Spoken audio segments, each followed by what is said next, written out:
درود بر محمد والے محمد۔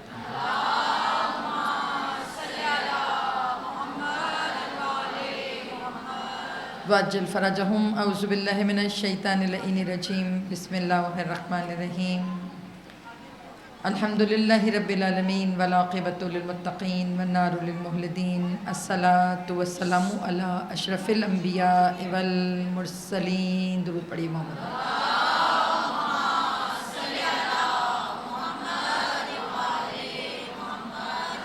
خیر المبشرین والمنذرین نبی المذنبین نبینا ابی القاسم محمد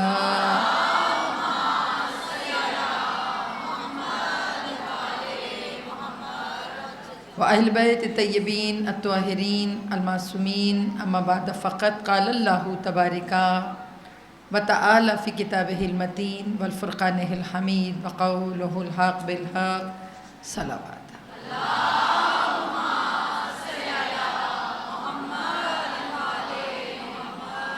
وعجل فرجهم دعاؤں کی قبولیت کے لیے، مجلس کی قبولیت کے لیے اور امام کے ظہور میں تعجیل کے لیے ایک مرتبہ بآواز بلند صلوات۔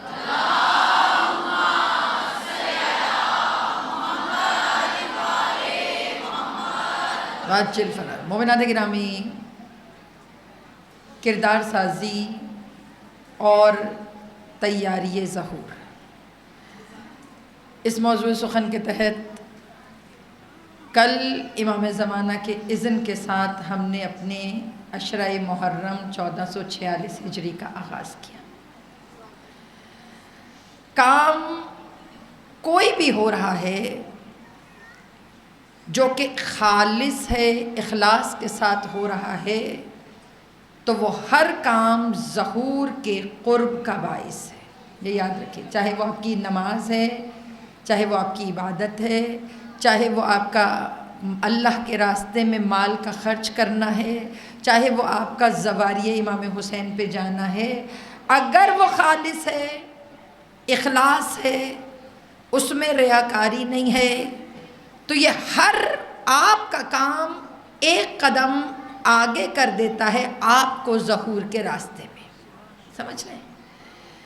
اور ظہور اصل میں انسانیت کی بقا بھی ہے اور ولایت کی معراج بھی۔ کمال ہے۔ جیسے ولایت کا لفظ ہم مولا علی کے ساتھ سنتے ہیں، بیٹا ولایت کا لفظ امام وقت کے ساتھ بھی ویسے ہی لگتا ہے جیسے حضرت علی علیہ السلام کے ساتھ۔ سمجھ رہے ہیں؟ جیسے مولا، فرق کیا ہے؟ صرف فرق یہ ہے کہ ولایت کا آغاز علی ہیں اور ولایت کا کمال امام زمانہ ہے۔ بلکہ جملہ بدل کے کہوں، ولایت کا آغاز غدیر ہے اور ولایت کا کمال ظہور ہے۔ یہ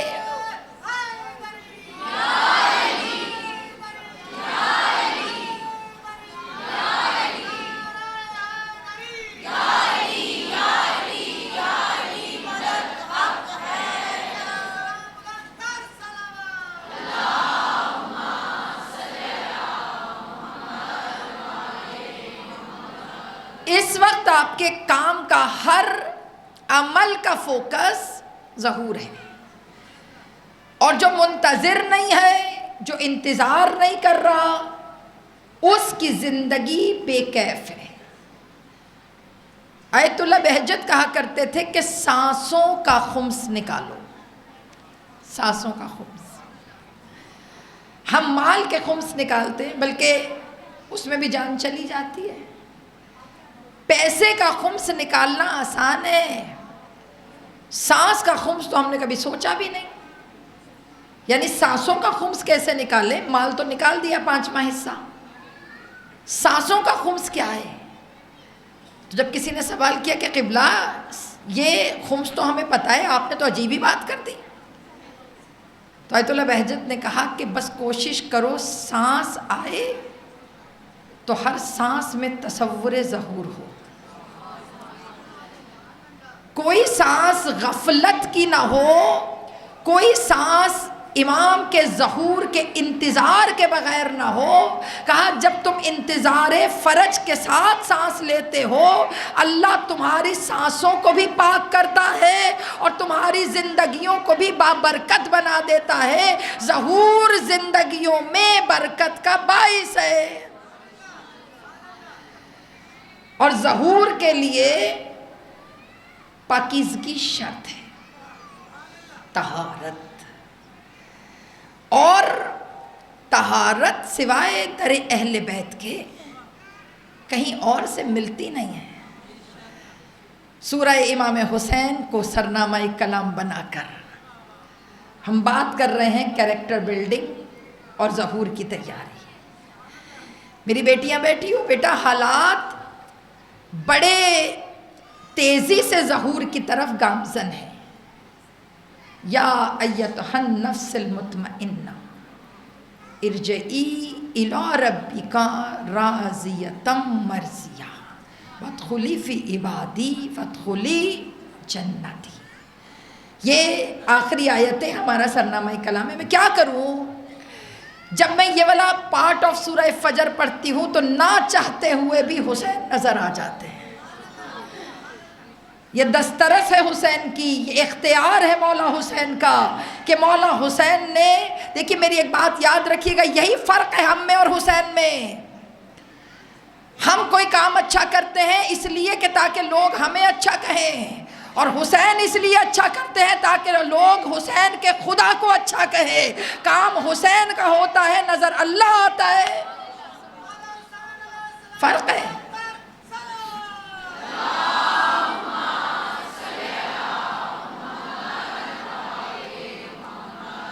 کام امام حسین کرتے ہیں مگر کمال کربلا کیا ہے؟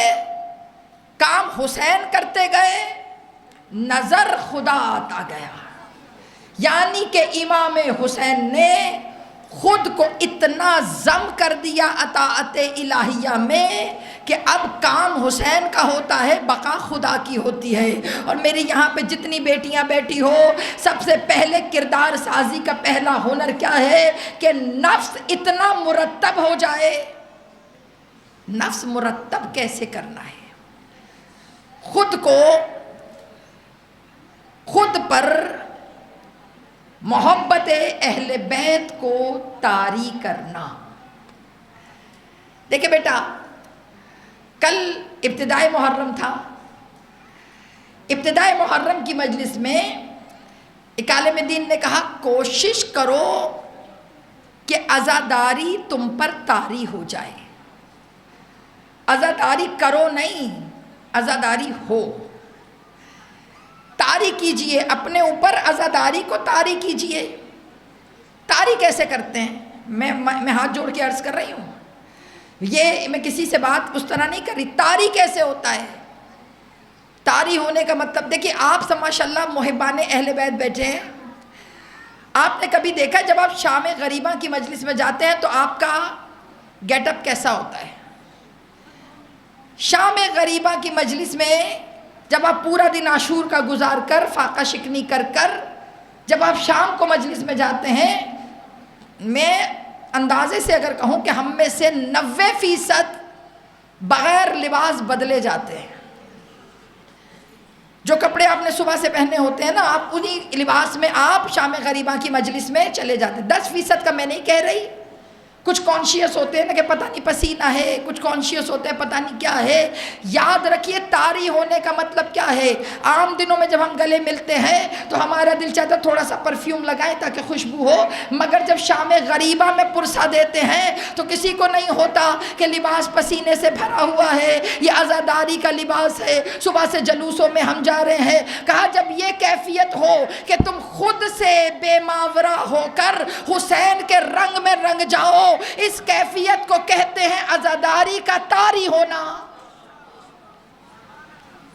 اہل بیت کم از کم 10 دن، زیادہ سے زیادہ 2.25 مہینے آپ سے چاہتے ہیں کہ آپ پر عزاداری طاری رہے، آپ کو گیٹ اپ نہ کرنا پڑے. اسی طرح جیسے عزاداری طاری ہو، اسی طرح ظہور کے لیے پہلا قدم کیا ہے؟ ولایت وجود میں نظر آئے۔ بیٹے تمہیں سمجھ نہیں آ رہا، ولایت بڑی کمال چیز ہے۔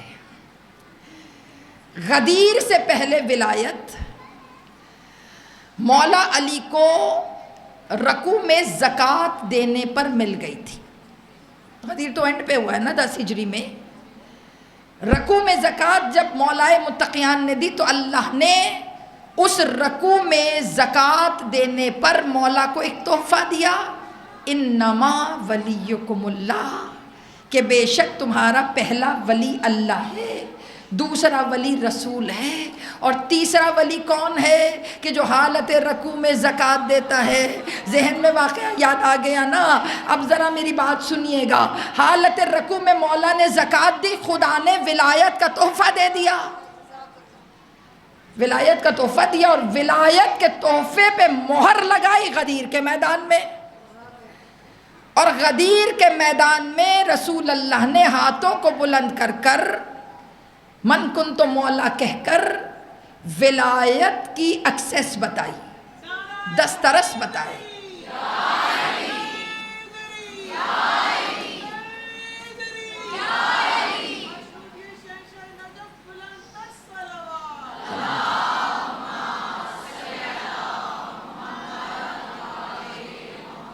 بیٹا ولایت کی ایکسیس تیاری کرنی کیسے ہے میں یہ بتا رہی ہوں۔ ولایت کی ایکسیس بتائی، رسول اللہ نے وہاں پر اختیار بتایا کہ جس کا میں مولا اس کا، ذہن میں ہے نا سارا واقعہ؟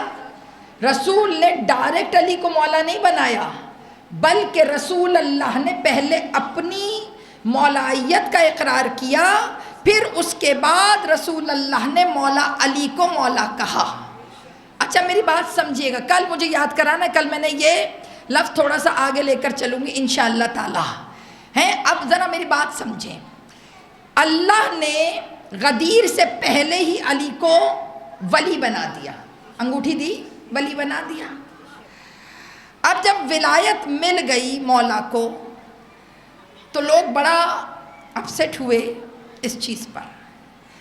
مولا علی کا مسئلہ پتہ کیا، میں یہی تو کہتی ہوں کہ مولا کہتے تھے اپنے تو میرے اپنے اور منکر کافر تو کافر ہیں، مسئلہ تو مجھے ان سے ہے جو لگتے میرے جیسے ہیں مگر میرے جیسے ہوتے نہیں، جنہیں منافق کہتے ہیں، منافق۔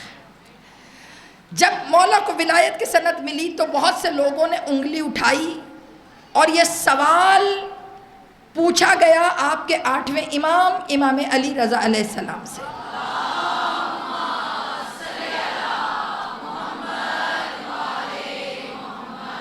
واجل فرج۔ ماشاءاللہ میرا مجمع جو بیٹھا ہے بیٹا، آپ کو پتہ ہے زیادہ تر کویسچن آنسر جو عوام اور آڈینس کے ہیں وہ 8ویں امام سے ہیں۔ اکثر سوال جو لوگوں کے دماغوں میں چلتے تھے وہ 8ویں امام سے ہی پوچھے جاتے تھے، اور جب 8ویں امام سے کویسچن کرتے تھے لوگ، سوال کرتے تھے، آپ کے ذہن میں سوال کیوں نہیں آ رہا کہ 6 سے کیوں نہیں پوچھا، 7ویں سے کیوں نہیں پوچھا، 5ویں سے کیوں نہیں پوچھا، 4 سے کیوں نہیں پوچھا، 8ویں تک کیوں بات گئی؟ کیوں؟ بیٹا ایک میں بات بتاؤں تمہیں، 8ویں امام کا دور لوگوں کے لیے تھوڑا سا فلیکسیبل تھا۔ اس کا یہ مطلب نہیں تھا کہ حالات ٹھیک ہو گئے تھے، بیٹا حالات ٹھیک نہیں ہوئے تھے، حالات ویسے کے ویسے ہی تھے، مگر اپنے چہرے پہ سے کالک دھونی تھی بنو عباس نے۔ معافی چاہ رہی ہوں، آخر زمانہ بیٹا بڑا مشکل زمانہ ہے، بڑا مشکل۔ ظہور کی تیاری کوئی آسان نہیں ہے، یہ نہ سوچے کہ میں صرف عبادت کر لوں گی تو ظہور کی تیاری کے لیے تیار ہو جاؤں گی، نہ، آخر الزمانہ میں رائٹ اینڈ رانگ کا بھی پتہ ہونا چاہیے کہ صحیح کیا ہے اور غلط کیا ہے۔ آپ کو پتہ ہے ہم میں سے بہت سے مومنین معصوم بن کر بیٹھ جاتے ہیں، مجھے تو پتہ ہی کچھ نہیں۔ آپ کا کیا خیال ہے کہ جن کو پتہ کچھ نہیں، یا جو کہتے ہیں کہ ہم بس ٹھیک ہے، اٹس اوکے، جو ہوگا اس کے ساتھ چل پڑیں گے، آپ کے خیال میں کیا ان کی ظہور میں کوئی جگہ ہے؟ پھر کیوں نہیں ہے؟ وہ تو بیچارے معصوم ہیں۔ اچھا ایک مسئلہ بتاؤں کیا ہے، سم ٹائم ہم کر بھی رہے ہوتے ہیں، مال بھی خرچ کرتے ہیں، ویجیلنٹ بھی ہوتے ہیں، کام بھی کر رہے ہوتے ہیں، مگر اس کا آفٹر امپیکٹ وہ نہیں ہوتا جو پڑھنا چاہیے۔ بور تو نہیں ہو رہے باتوں سے؟ بیٹا میری بات سمجھنا، 8ویں امام سے سوال کیوں پوچھے جاتے تھے؟ کیونکہ چوتھے امام کو اجازت نہیں تھی بولنے کی، لوگوں کی ایکسیس نہیں تھی چوتھے امام تک۔ کبھی یہ جو شیعت آج یہاں ہم شیعہ بن کے بیٹھے ہیں، بیٹا تمہارے اماموں نے بڑی قربانیاں دی ہیں اس شیعت کے لیے، چوتھے امام تک ایکسیس نہیں، جس کو آج کل کہتے ہیں نا دفعہ 144، اس دور میں دفعہ 144 لگا کرتی تھی۔ دفعہ 144 کا کیا مطلب ہے؟ 2 سے زیادہ لوگ امام کے پاس بیٹھے تو انہیں منتشر کر دیا جائے۔ تو جب امام کے پاس بیٹھنے کی اجازت نہیں تھی تو امام سے سوال کوئی کیسے کرتا؟ نہیں ہوتا تھا۔ اب جب سوال کرنے کی اجازت نہیں تھی تو امام کے دور میں، چوتھے امام کے دور میں ایک مہم چلی امام حسین کے قتل کا بدلہ لینے کی۔ ایک مختار نے چلائی، ایک بنو عباس نے چلائی۔ جنہوں نے تاریخ پڑھی، میں تاریخ نہیں پڑھ رہی، میں تو ظہور پڑھنا چاہتی ہوں، ظہور کے ساتھ کیریکٹر بلڈنگ، کہ ہم اپنے کردار کو کیسے بلند کریں کہ امام اسکپ بھی نہ کریں، امام اشارہ کر کے کہیں کہ مجھے یہ چاہیے۔ بیٹا ایسے بھی لوگ ہیں، یہ نہ سوچو جو جس کو امام چاہتے ہیں نا اس کو نکال لیا کرتے ہیں۔ امام کی نظر آپ پہ رہتی ہے، آپ خود کو اپ گریڈ کرتے چلے جائے، امام کو فرق نہیں پڑتا کہاں ہے، کدھر ہے، امریکہ ہے، لنڈن ہے، کیونکہ جب امام کا ظہور ہوگا تو تمہارے آنے جانے کی ذمہ داری امام زمانہ کی ہوگی۔ پک اینڈ ڈراپ سروس دیں گے امام تمہیں، ہوا تمہاری سواری بنے گی، ایک قدم اٹھاؤ گے دوسرا مکہ مکرمہ میں تمہارا قدم ہوگا، مگر یہ فیسیلیٹیشن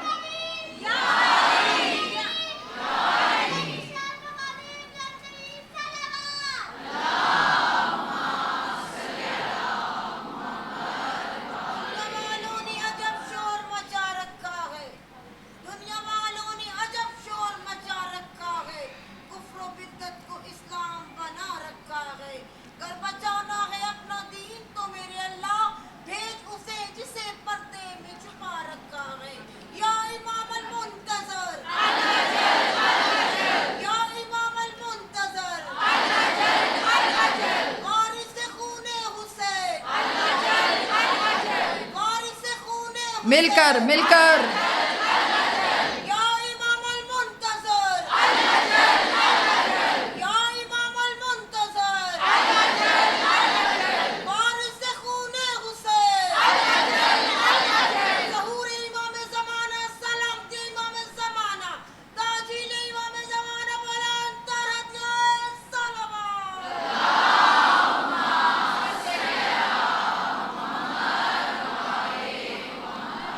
بیٹا سمجھ رہی ہیں، چوتھے امام تک ایکسیس نہیں تھی۔ 5ویں امام کے دور تک ماحول ایسا بنا دیا گیا کہ لوگ عادی نہیں تھے اماموں سے پوچھنے کے۔ سمجھ رہے ہیں؟ نہ پوچھنا علم کی موت ہے، جہاں سمجھ میں نہ آئے وہاں پوچھئے، کیونکہ پوچھنا علم ہے، نہ پوچھنا جہل ہے۔ جاہل رہنے سے بہتر ہے کہ انسان پوچھ کر پڑھا لکھا ہو جائے۔ آپ کو پتہ ہے مولا کی محفل میں لوگ سوال کیوں نہیں کرتے تھے؟ مولا کہتے تھے نا سلونی سلونی قبل ان تفتدونی، پوچھو مجھ سے اس سے پہلے کہ تم مجھے کھو دو۔ تو لوگ پوچھتے نہیں تھے۔ نہ پوچھنا منافقوں کی خصلت ہے، اور پوچھ کر علم کو بڑھا لینا سلمان فارسی بنا دیتا ہے۔ سلمان فارسی اس لیے سلمان تھے کہ پوچھتے یا رسول اللہ کیوں؟ یا رسول اللہ ایسے کیسے؟ یا علی یہ جو آپ نے بات کی اس کا مسئلہ کیا تھا؟ پوچھئے نہ پوچھنا، مولا سے جب نہیں پوچھتے تھے نا اس کے بعد رک کے لکھ لکھ کر سوال علی کے گھر بھجواتے تھے، تو جو قاصد تھا وہ کہتا تھا کہ آپ سوال بعد میں کیوں بھیجتے ہیں، پہلے علی سے پوچھ لیا کرے۔ جب علی کہتے ہیں تو بیٹے اس کی دو وجوہات ہوتی تھی۔ پہلی وجہ کیا کہ اگر ہم نے مجمع میں پوچھ لیا تو لوگوں کو میری اوقات بھی پتہ چلے گی اور علی کا مرتبہ بھی پتہ چلے گا، اور دوسری وجہ، مسئلہ سمجھ رہے ہو؟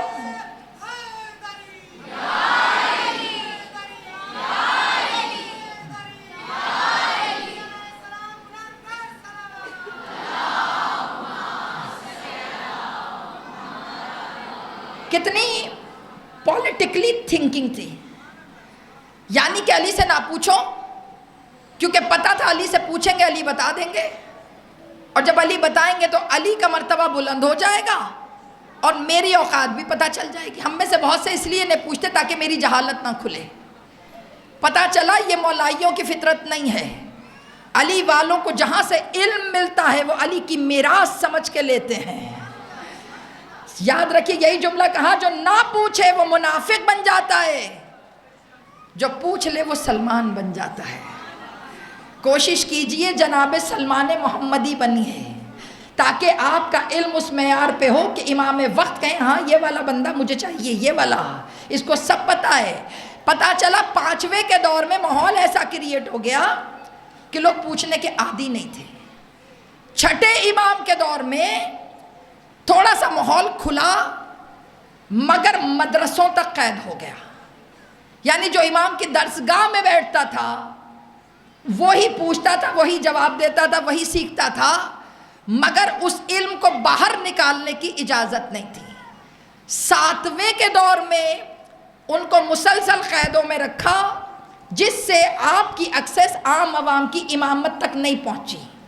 اب ساتویں امام کے دور تک اتنا بدنام ہو چکے تھے یہ لوگ کہ یہ لوگوں کو امام سے دور رکھتے ہیں، تو انہوں نے آسان کام کیا کیا، امام رضا کا تخت ہارون رشید کے تخت کے ساتھ لگوا دیا اور اس کے بعد مشہور کر دیا کہ رضا کا نام تو علی ہے، رضا کو رضا اس لیے کہتے ہیں کہ وہ حکومت کے لیے راضی ہو گئے۔ ارے رضا کے بیٹے نے کھڑے ہو کر کہا ایسی ہزار حکومتیں ہمارے بابا کی عظمتوں پہ قربان، ہم اہل بیت نبوہ تختوں کے محتاج نہیں ہوتے، ہمارا کام دلوں پر حکومت کرنا ہوتا ہے۔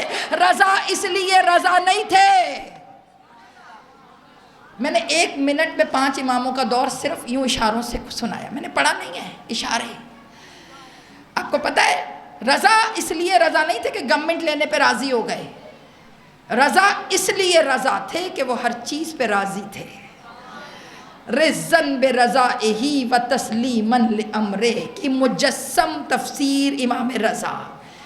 تو ہر سوال امام رضا کی بارگاہ میں کیوں پہنچتا تھا؟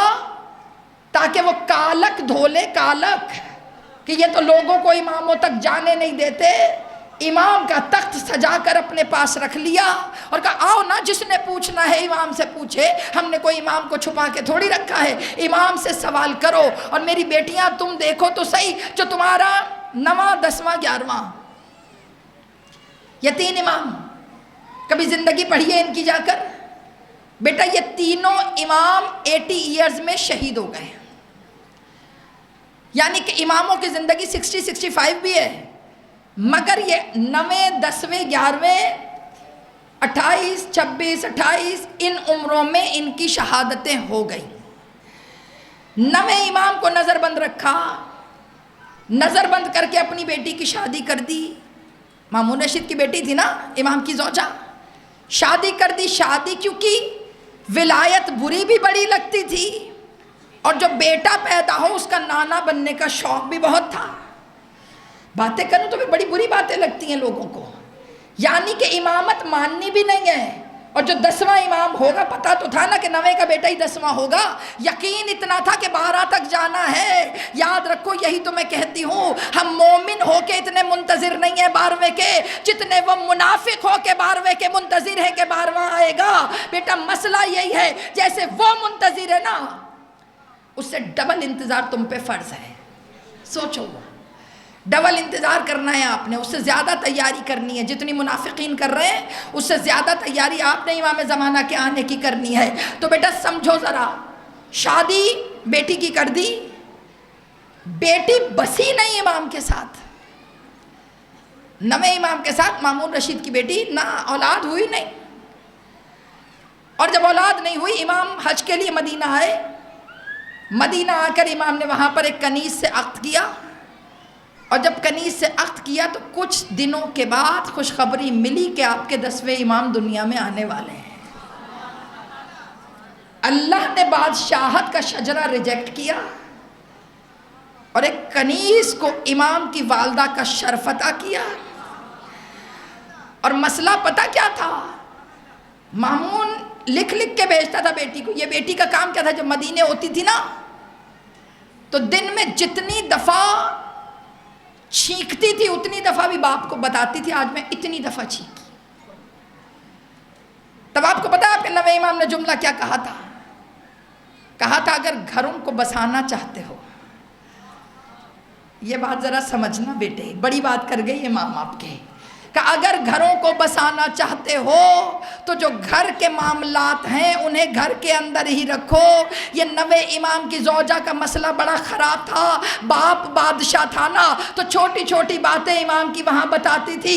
امام نے روک کر کہا کہ یاد رکھو دلوں میں جگہ ایسے نہیں بنتی ہے، تمہارا باپ ادھر کا بادشاہ ہے مگر مدینے کا بادشاہ میں محمد ہوں، مدینہ ہماری جاگیر ہے۔ اور امام نے، میری بیٹیاں جو تم ساری بیٹھی ہو، امام نے قیامت تک کے لیے ایک اصول وضع کر دیا کہ اگر گھر میں بسنا چاہتے ہو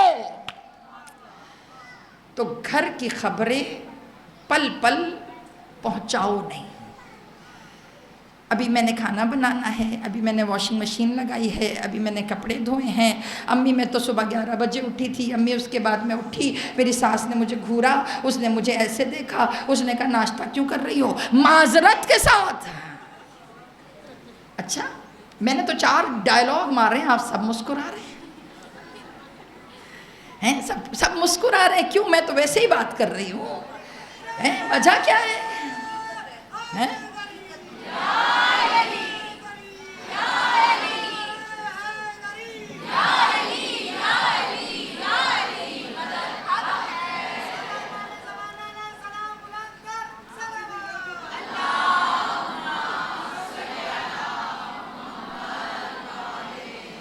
کبھی آپ نے غور کیا امام کتنا ریلیٹ کرتے ہیں ہماری زندگیوں سے؟ یعنی وہ مامون رشید کی بیٹی وہ اپنے باپ کو باتیں بتائے، ماں کو بتائے، تو امام نے اصول وضع کر دیا کہ اگر خوش رہنا چاہتے ہو تو یہاں کی تکلیفیں یہیں رکھو، یہاں کی خوشیاں یہیں رکھو، اعلان کرنے کی ضرورت نہیں ہے میرا بچہ۔ اور یاد رکھو ائمہ معصومین کا قول ہے کہ کوئی بھی نیک کام، کوئی بھی بڑا کام جب تک ہو نہ جائے تب تک اعلان نہ کرو، مگر معافی چاہتی ہوں بیٹے تمہارا تو کھانا نہیں اترتا جب تک تم اس کی تصویر اپنے پیج پہ اپلوڈ نہ کرو۔ معافی چاہتی ہوں، میری بیٹیوں کو برا لگے گا؟ سب کو مجھ سے میرے سے پوچھ لو، جو میرے گروپ میں ہیں مجھ سے پوچھ لو آج ان کے گھر کیا پکا ہے۔ باخدا بھنڈی کی تصویر کوئی نہیں لگاتا، جن کے گھر ٹنڈے کدو بنتے ہیں وہ تصویریں نہیں لگاتے، جب بھی لگتا ہے پیزا لگتا ہے، روز کھاتے ہو کیا؟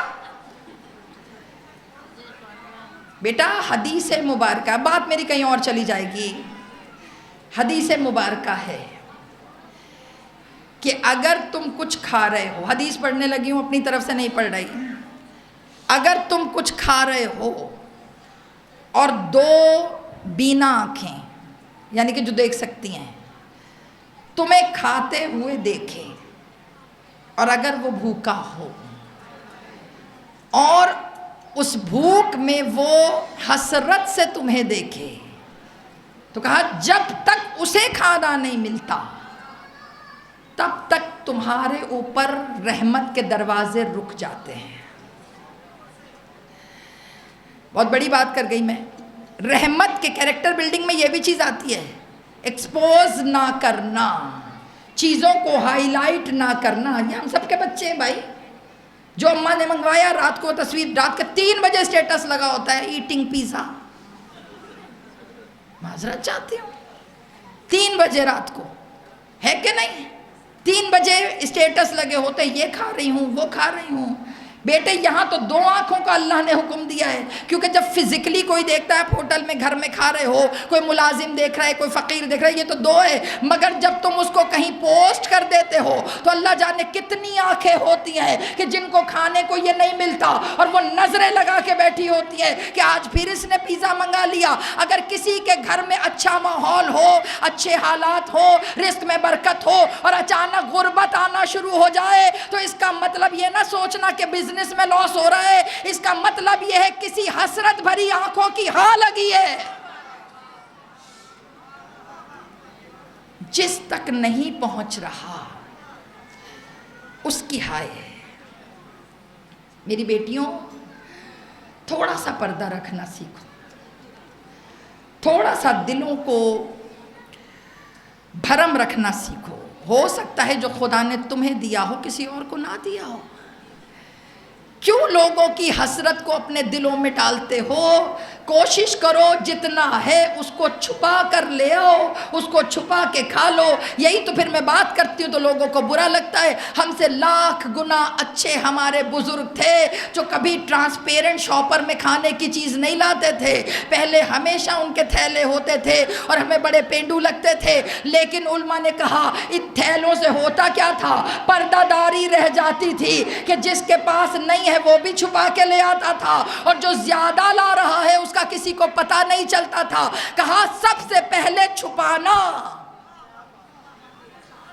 رزق میں برکت دیتا ہے. سمجھ رہے ہو؟ تو وہ 9ویں امام کی زوجہ، ابا جی یہ ہو گیا، ابا یہ ہو گیا.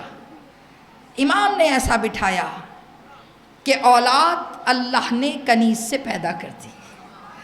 پتہ چلا وہ شجرے والے سارے بیٹھے کے بیٹھے رہ گئے، اللہ نے دے دی. تو 8ویں امام کے دور میں ہر سوال کیوں پہنچ جاتا تھا امام کے پاس کہ وہ اپنے اوپر لگا ہوا لیبل اتارنا چاہتے تھے کہ ہم لوگوں کو امامت سے دور رکھتے ہیں، اس لیے ایزی ٹو ایکسیس کر دیا. اور جب لوگوں کے اوپر سے یعنی بند کھلا نا، ایک بند جب کھلا تو لوگوں کے اندر کے جو سوال تھے وہ زیادہ تر سوال آپ کے 8ویں امام سے ان کے جواب ملتے ہیں. تو جب سوال کسی نے پوچھا کہ آپ کے جد پہ تو اللہ نے آیت اتاری انما ولیکم اللہ، آپ کے جد نماز میں خیرات کر دیتے ہیں، آپ کے جد نماز میں خیرات کرتے ہیں. اور کہا اب یہ جملہ سنیے، یہ جملہ جب انہوں نے کہا کہ آپ کے جد نماز میں خیرات کرتے، ولایت کی بات کر رہی تھی، تو کہا ہاں. تو کہا اس کا مطلب ہے اگر آپ کے جد نے رکوع میں انگوٹھی دی ہے تو اس کا مطلب یہ ہے کہ دھیان نماز میں نہیں تھا، دھیان فقیر کی طرف تھا. فقیر کی طرف تھا نا، دھیان فقیر کی طرف تھا. ہاتھ اٹھایا، ادھر رکوع بھی ہے، ادھر دے دیا. تو کہا بھائی جب بے دہانی کی نماز پڑھی علی نے تو نماز تو ہوئی نہیں، خیرات ہو گئی تو ہو گئی، نماز تو ہوئی نہیں. سوچئے مولا نے جواب کیا دیا. کہا یہ تو اللہ کا معاملہ ہے کہ نماز ہوئی یا نہیں ہوئی، مگر آپ یہ سوچیں جس کی بے دہانی کی نماز پہ خدا ولایت دے دیتا ہے، اس کی دہان کی نماز پہ اللہ کیا کچھ عطا کرے گا کہ جو بے دہانی میں ولایت لے لے.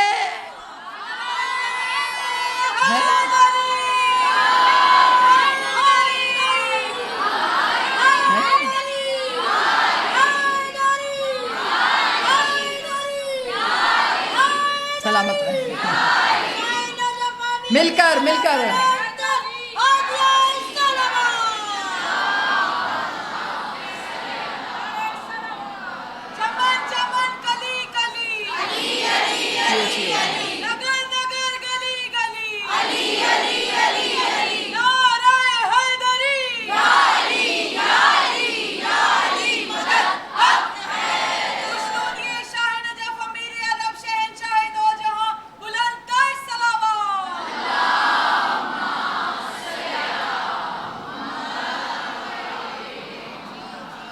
جس کی بے دہانی کی عبادت پر خدا ولایت دے دے. سوچو اس کی دھیان والی عبادت پہ اللہ کیا دے گا. انگلی اٹھانا اہل بیت پر بڑا اچھا ان کا شیوا تھا، مگر خدا بھی وہی ہے نا، وَتَعِزُّ مَن تَشَاءُ وَتَذِلُّ مَن تَشَاءُ. اللہ جس کو چاہتا ہے عروج و کمال دیتا ہے. بیٹا نہ بندوں کے اتارنے سے کوئی گرتا ہے، نہ بندوں کے چڑھانے سے کوئی چڑھتا ہے. اللہ جس کو چاہتا ہے اس کو عزت عطا کرتا ہے. تو بیٹا یہ یاد رکھو، جب ہم خود کو تیار کرتے ہیں تو سب سے پہلے ظہور کی تیاری میں ولایت کا کامل ہونا ضروری ہے. اگر ولایت علی کا کانسیپٹ کلیئر نہیں ہے تو بیٹا پھر ظہور کے لیے تیار بھی نہیں ہے.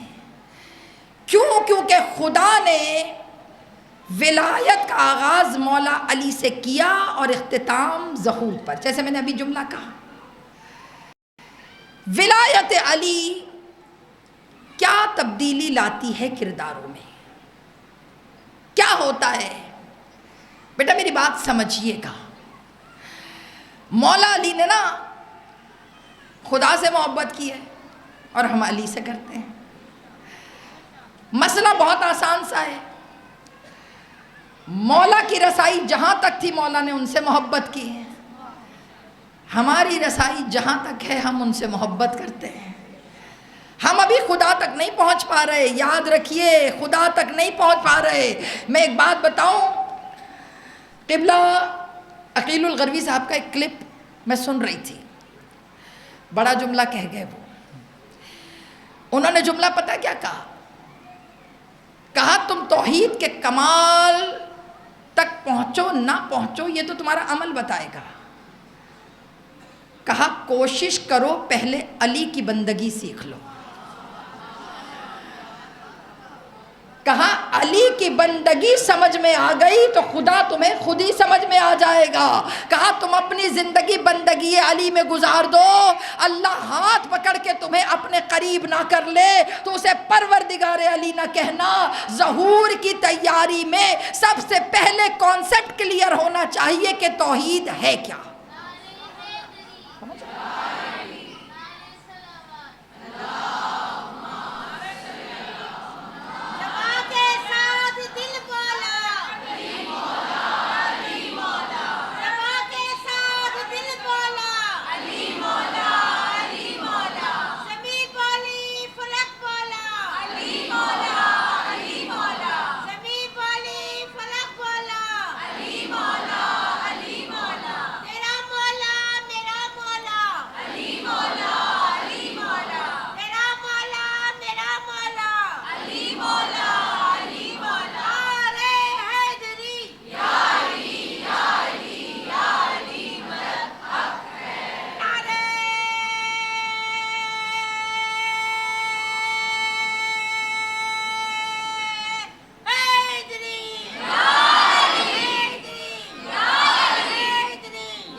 محمد وعجل فرجو، میری وہ بہن جو نعرہ لگا رہی تھی نا نعرہ تکبیر سے، معرفت توحید کا حق یہ بیٹا آپ دوبارہ لگائیے نعرہ تکبیر مل کر.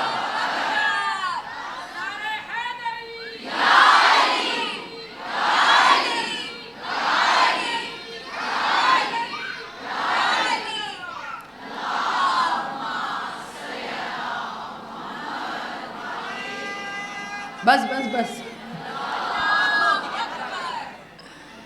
سمجھ رہے ہیں یہ جو بات ہم کر رہے ہیں کہ میں نے اس لیے نعرہ تکبیر لگوایا کہ یہ توحید سے ریلیٹڈ بات تھی اور آپ کا پیغام جانا چاہیے کہ جہاں حسین ہوتے ہیں وہاں خدا ہوتا ہے، جہاں علی ہوتے ہیں وہاں خدا ہوتا ہے.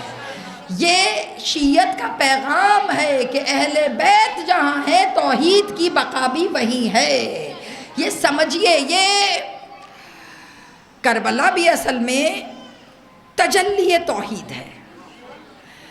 تجلی توحید، کربلا تجلی توحید کی. آپ جائیں ماشاءاللہ، آپ سب تو جاتے ہیں، ہم جس مکتبہ فکر سے تعلق رکھتے ہیں، بیٹا ہمارا ایک مسئلہ پتہ کیا ہے؟ ہمارے ہاں عبادت کے لیے بھی شرائط چاہیے۔ شرائط سے مراد پانی پاک ہو، وضو کے لیے جگہ پاک ہو۔ صرف پانی پاک، اگر منرل واٹر کی بوتل بھی رکھی ہے پاک ہے نا، مگر اگر کسی کی چرائی ہے تو وہ نجس ہے۔ فرق پڑ گیا؟ پانی تو منرل ہے، مگر آیا کہاں سے وہ بتا رہا ہے کہ یہ پاک ہے۔ اگر وہ بوتل میں دکان سے چرا کر لے آئی اور میں نے وضو کر لیا تو وضو نہیں ہے۔ کیوں؟ کیونکہ ہمارے ہاں غصبی چیزوں پر عبادت نہیں ہے۔ جب آپ کسی کے گھر مہمان جاتے ہیں نا کسی کے گھر، ہمارے ہاں فیشن ہے، مکتب اہل بیت میں طریقہ ہے، آپ کے گھر آئی ہوں تو میں آپ سے پوچھوں گی کہ ظہر کا وقت ہے، اجازت دیجئے میں نماز پڑھ لوں، آپ منع نہیں کریں گی۔ مگر ہمارے ہاں اجازت لازمی ہے، کیونکہ بغیر اجازت کے خدا نماز کراس کر دیتا ہے۔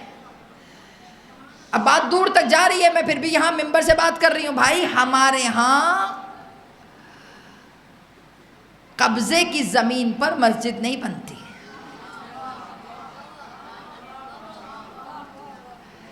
ہمارے ہاں گرین بیلٹ پر مسجد نہیں بنتی۔ یہ مکتبہ تشیع ہے، وارثان توحید کا مکتب۔ آج تک آپ نے کبھی دیکھا کہ کسی غریب کا پلاٹ خالی ہو، کوئی شیعہ آئے، 5-6 شیعہ اکٹھے کرے، وہاں نماز پڑھے، ایک ہفتے کے بعد 100 اینٹیں گرا دے، اس کے بعد ریت سیمنٹ بجری بنا کر اس کے اوپر شیلٹر لگا کر اس پہ وہ ٹین کی چھت ڈال کر لکھ دے یہ اللہ کا گھر ہے؟ آج تک آپ نے کبھی شیعہ مسجد کو ایسے بنتے ہوئے دیکھا؟ ہمارے ہاں ایسی نہیں بنتی بھائی۔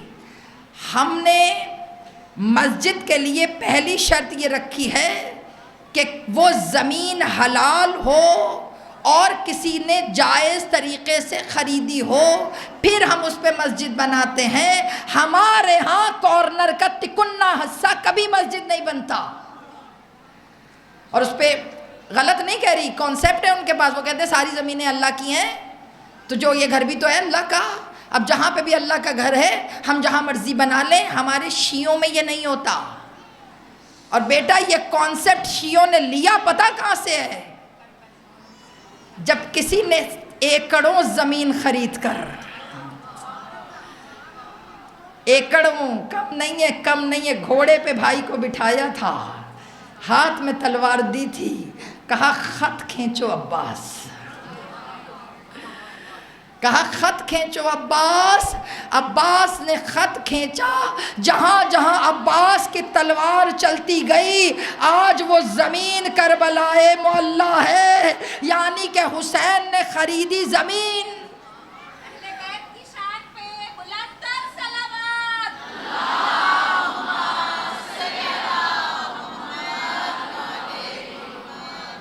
مولا حسین نے زمین خریدی۔ کون سی تاریخ ہے آج؟ کون سی بولیے؟ 2 محرم۔ 2 محرم کو جاگیر علی اکبر سج گئی۔ جاگیر علی اکبر میں کیوں کہہ رہی ہوں؟ کیونکہ جناب زینب کی حسرت تھی۔ یہاں پہ بہت سی مائیں بیٹھی ہیں جن کے بیٹے جوان ہیں، بچے جوان ہیں۔ بیٹا جب آپ کوئی گھر خریدتے ہیں نا تو دماغ کے اندر آپ کے کانسیپٹ چل رہا ہوتا ہے، اوپر والا کمرہ فلاں بیٹے کو دوں گی، یہ والا پورشن فلاں کو دوں گی، میرا بیٹا جوان ہو گیا ہے، میں اپنا گھر جب بناؤں گی تو یہ بیٹے کے حوالے کر دوں گی۔ آپ کا سوچنے کا حق ہے، تو کیا علی کی بیٹی کو سوچنے کا حق نہیں تھا؟ جانتے ہیں جب مولا حسین نے بیٹا پورا 70,000 دینار، درہم نہیں، ہر سال میں یہ جملہ بتاتی ہوں بیٹا، درہم چاندی کے ہوتے ہیں اور دینار سونے کے۔ مولا نے پوچھا، اچھا مولا نے پورا لیکچر دیا، مولا نے کہا میں یہاں رہنے نہیں آیا، کچھ دنوں کا مہمان۔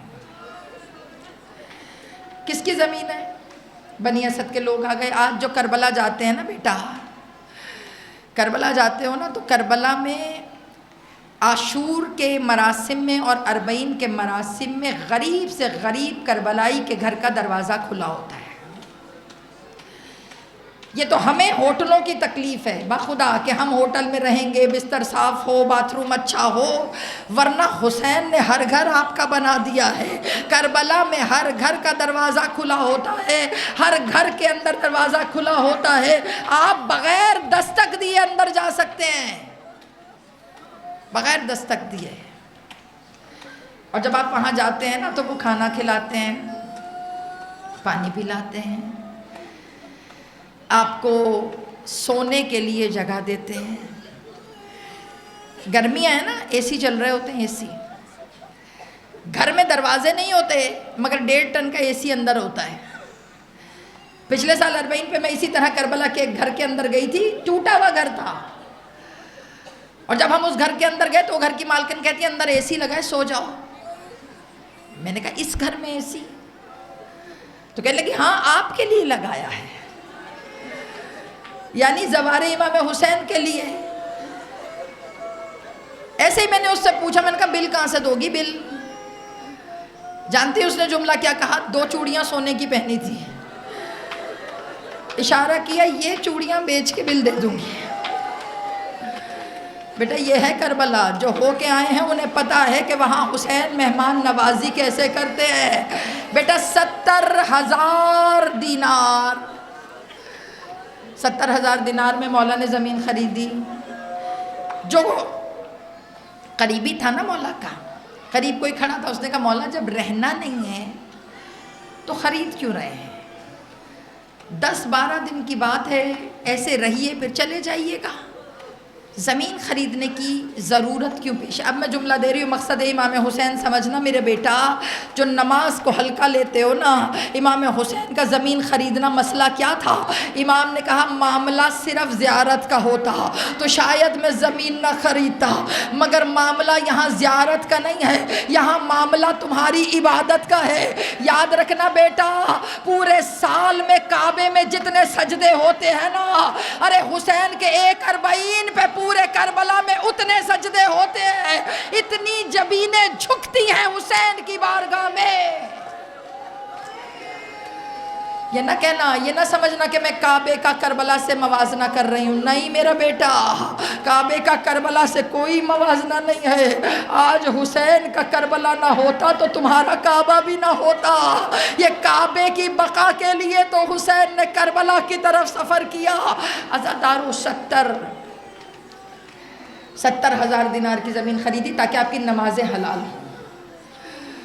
کل کو کوئی یہ نہ کہے انگلی اٹھا کر تمہارے حسین نے تو قبضہ کیا تھا. حسین نے زمین خرید کر ہبہ کر دی، دے دی، تاکہ آپ کی عبادتوں پہ کوئی انگلی نہ اٹھا سکے. اچھا بیٹا، اس کے بعد زمین خریدی 70,000 دینار میں. خریدنے کے بعد 30,000 دینار اور دیے. اور جب 30,000 دیے تو بنی اسد کے لوگوں نے کہا مولا پیسے تو پورے ہو گئے، مولا یہ 30,000 کس لیے؟ بتاؤں کتنا پیار کیا ہے حسین نے آپ سے. یہ جو آپ کھنچ کھنچ کے کربلا جاتی ہے نا، یہ جو آپ تڑپ تڑپ کے کربلا جاتی ہے نا، یہ جو آپ ہر سال پورا سال دماغ میں کربلا چلتی ہے نا، بیٹا یہ کربلا حسین کے اسی دن کی صدا ہے. میرا شیعہ آئے تو اسے کھلانا، میرا شیعہ آئے تو اسے پانی پلانا، میرا شیعہ آئے تو اسے ہوا میں بٹھانا. عزاداروں، خدا آپ کی آوازوں پہ رحمت کرے. جو نہیں گئے نا بیٹے، ایک دفعہ ضرور جاؤ. حسین کی بادشاہی دیکھو، حسین کی بے نیازی دیکھو، حسین کی بے مہمان نوازی دیکھو. اور بیٹا جملہ دے رہی ہوں، نظر مولا ضائع نہ کرنا. اگر خالی حسین کہتے نا، خالی حسین کہتے، کھلے ہاتھوں سے سننا یہ جملہ، اگر خالی حسین کہتے میرے زوار کو پانی پلاؤ، میرے زوار کو کھانا کھلاؤ، حسین نے یہاں تک جملہ نہیں کہا جب وہ 3 دن رک جائے، جب وہ کھانا کھا لے، جب وہ پانی پی لے، جب وہ آرام سے اپنے گھر جانے لگے تو اسے پکڑ کر کہنا غریب مولا نے سلام بھیجا ہے، تیرے غریب آقا نے سلام بھیجا ہے، اے میرے عزادار حسین بس گئی کربلا، آباد ہو گئی کربلا، علی اکبر کی جاگیر سج گئی، رو کے کہو مولا مولا۔ ایک دفعہ غریب مولا نے، لوگ تم پہ انگلیاں اٹھاتے ہیں نا، ہیں ہر سال مذاق بنا لیا زیارت کو، بیٹا زیارت کو مذاق نہیں بنایا، یہ تڑپ ہے حسین کی جو اندر سے کھینچتی ہے۔ عزاداروں بلاتے ہیں حسین، حسین بلاتے ہیں، حسین دلوں کو سہارا دیتے ہیں۔ ایک بات بتاؤں، جو کربلا نہیں گئے رو رہے ہو نا، انہی روتی آنکھوں سے دعا کرو مولا بلا لے۔ کوئی نہ سنے تو سید سجاد سے کہہ دو، سید سجاد کا توسل کام نہ آئے تو بغیر بازوؤں والے سے کہہ دو، بغیر بازوؤں والا نہ سنے تو امام رضا سے کہہ دو السلام علیکہ یا مغیث الشیعۃ والزوار فی یوم الجزا۔ اے زواروں کے مغیث کربلا کی حاضری لکھ دیجئے، اے زواروں کے مغیث لکھ دیجئے کربلا۔ عزاداروں بس گئی کربلا، بس گئی۔ یہ اتنی خواتین کیوں آئی ہو مجلس میں؟ یہ چھوٹے چھوٹے بچے لے کر، بیٹا گھر میں اے سی لگا کے سوتی، اس گرمی میں کیوں آئی ہو؟ پیدل جب میں آ رہی ہوتی نا، پیدل بچے اٹھائے ہوئے چل رہے ہو، کیوں آئی ہو اس گرمی میں؟ بیٹا یہ تم آئی نہیں ہو، یہ آج کے دن حسین نے تم سے کہا تھا کہ 11 محرم کو اگر تمہارے مرد نہ آئے تم جھولیوں میں مٹیاں لے کر آ جانا، لا کے ہمارے کچلے ہوئے لاشوں پہ پھینک دینا، اور عورتوں اگر تمہارے مرد نہ آنے دے، بچوں تم کھیلتے کھیلتے آنا، میرے اصغر کے لاشے پر ارے مٹی ڈال دینا، رو کے کہو ہائے حسین ہم بھولے نہیں ہیں، مولا بلائیے، آپ کی قبر پر مٹی ڈالے، بے کفن لاشے پہ ماتم کرے۔ اللہ لعنت